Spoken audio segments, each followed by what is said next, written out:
Hi everyone, and welcome to the Noetic podcast. I'm Jordan Cline, and I'm joined by CJ Eller. Sorry, Story Thunder. Hey, hello. And today we're going to cover chapter 10 of Montaigne's essays, and called Of Quick or Slow Speech. But I think before we get into that, I think CJ was going to do a little quick overview on Montaigne. Sure. So, I think the one thing that we need to know when we go into this essay is that Montaigne is, in most circles, regarded as the originator of the essay, of the personal essay. Mm-hmm. And in this one in particular, and in all the ones that we're going to be going over and have gone over, there's this sense of personal exploration, of trying to come to grips with not only himself, but wider concepts and what Montaigne thinks of these concepts. And in this one in particular of quick or slow speech, we get the sense of a man trying to figure out not only what he thinks of quick or slow speech, but what am I and what are my preferences and what do I cater towards more, quick or slow speech, and right. What of quick or slow speech. And in some sense, Montaigne gives us a glimpse of what we go through every day in our own lives, where we think of something, or what do I believe in this, and then maybe we give counter arguments to what we think, and then all of a sudden we say, wait a minute, I think of this, but then I wait a minute, and just Hold this on. constant wrestling. And one translation, at least for the French word essay, is to attempt. To attempt to try to figure out something, but also to taste. Yeah. And sometimes we think maybe taste as in tasting, like, oh, what of quick speech, nibble, nibble, nibble, ooh, interesting. But also of, let me give a taste of myself, for lack of a better word, and see what I think, and be okay with whatever I am going to find. And we'll see what Montaigne thinks in this essay. So Yeah, let's get into it. Let's start. So we begin with a quote by one of his good friends, one of his, I would say, BFF's best friend, Etienne de la Boutier, and he says, "Never yet was one man gifted with all graces, in that respect that no one person has quick and slow speech at the same time." And Montaigne divides the two. So we have quick speech, which is dealing with, promptness, that you, as he says, are so ready, a repartee, that you can just have quick wit and go boom, boom, boom, boom, boom, boom. And anything that could happen in the conversation, you are prepared. Right, it's kind of like undertake. light on your feet. Yeah, you can improvise really well. And then there is slow speech, which needs elaborate premeditation, as Montaigne says, that you have to go into the books and really prepare in order to give some sort of speech or you convince pour people. over text, you research, you carefully compile and craft your arguments. Exactly. And so yeah, on, it's so on. Montaigne describes it as a straight line, that there isn't the branches or little divergences that you get from quick speech, or that quick speech is ready for, that you have a straight path, you know what you're going to say, and you go along that, and you ride your little cart of preparation down the straight path. You're not ready to just turn at any moment or anything like that. It's just straight ahead. And he has two professions that he sees embody both of those. And for quick speech, he uses the lawyer. Right. And then for slow speech, the preacher. And Montaigne is quite surprised when he says, well, wait a minute, there's one example where this isn't really the case. And he uses the example of Monsieur Poyet, a lawyer who has to prepare a speech for Pope Clement.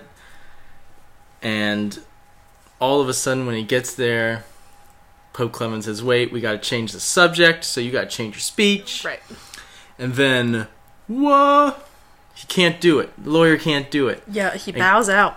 And guess who does it? It's a cardinal. Cardinal du Bellay, a preacher, takes up the quick speech and delivers a sermon or whatever speech in quick time, or at least prepares it and at a rapid pace. Mm-hmm. What did that little story do for you? Was it a way to have Montaigne, like we said, give a counterexample to what he's saying, or do you think it was just a fanciful story that he just wanted to throw in there for himself?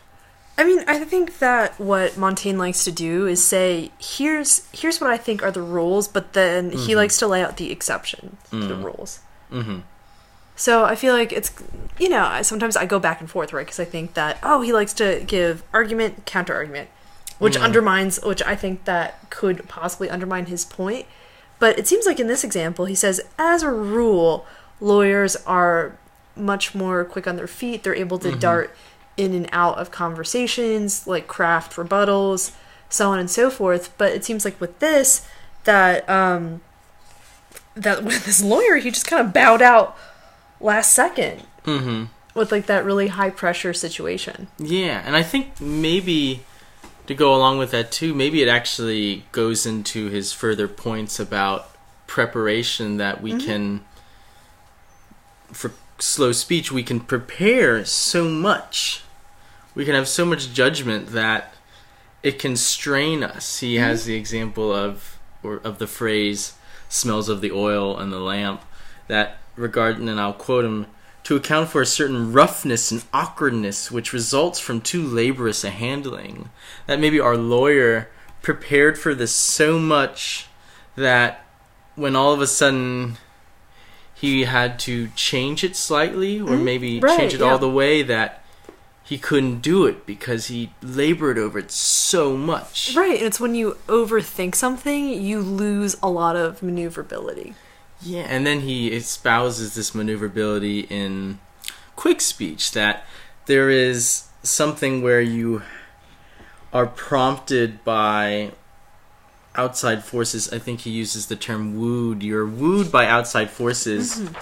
I'll quote him again. Warmed up by outside present and fortuitous occasions. Excitement is its life and charm. That a lot of the times it's chance that you're ready to strike. And it's circumstance too. The circumstance sort of cajoles the speech out of you. And if chance doesn't happen, or that thing doesn't cajole you, then your wit is just left alone, and it kind of flags. It just kind of flounders. Yeah, languishes, I think, as Montaigne says. And then he uses this differentiation to then dive into himself. We get the personal side, right, of Montaigne, and he says, well, I've noticed that I seem to be more of quick speech, right? Right. Yeah, there's like an expression of a certain tendency for him. Yeah, that whenever it's the occasion, whenever it's the company, the very ring of his voice, as he'll say, there is this energy that I'll quote him, draws more from my wit than I can find in it when I sound and exercise it apart. Right. That he favors his speech more than his writing. Right. That when he gets to it in paper, there is this mental block because he doesn't have that ability to draw, as you say, from the chance that could happen. Yeah, and it seems to him that with a high degree of that self-possession that he talks about, that he just thinks he's less spontaneous and less interesting on paper. Yeah, and what's really interesting though about that is that then he'll say, well, I could write something from my wit, and then when I go to elaborate on it further, I can't even remember what I was talking about. Right, exactly. And yet, somebody will come along and read it and say, oh, I didn't know what you're talking about. Even before Montaigne understands what he's talking about. And I wonder, Jordan, if that's just that reader has quick speeches and is able to just say, aha! Like maybe it's a little quicker than Montaigne, or if they are of a slow speech and of saying, oh, well, let me go to my books and read such and such. Oh, I know what he's going after. Or maybe all of the deliberation that they had in their mind of a certain topic, they know what Montaigne is talking about. I feel like there's something about Montaigne with this quality sort of his writing, and that sort of whatever inclination you have, there's something, because he's so well versed that chances are if you're very deliberative and you like research, then he has all these anecdotes that you probably have, read about at some point or are familiar with. But that style and that sort of like rapidity and that sort of scintillating wit, then I think that people who are more of the sort of quick speech would be sort of like captured by just his like lively manner.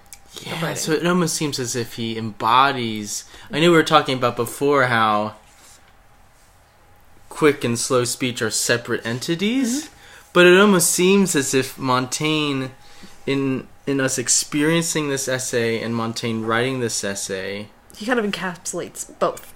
Yeah, the experience is of quick and slow speech, or maybe of quick and slow thinking, right? And that's such a weird thing to think about. I mean, this is, to go along with it, this is sort of extemporaneous. I don't think I thought about that before until now. So there's this weird sort of revelatory effect of Montaigne, but also, like you said, of this deliberation of counterexample and counter arguments and of historical examples of human nature that all together just make this soup that is a personal essay, that make this soup that is...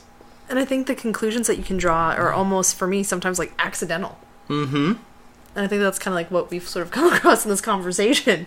A little bit, And then maybe that's not just a product of the personal essay, but just a product of life, really, that it is accident and that it is also preparation. It's quick and slow speech. All in one. All in one. And thank you for engaging in our quick and slow speech. You can access more of the quick speech on SoundCloud.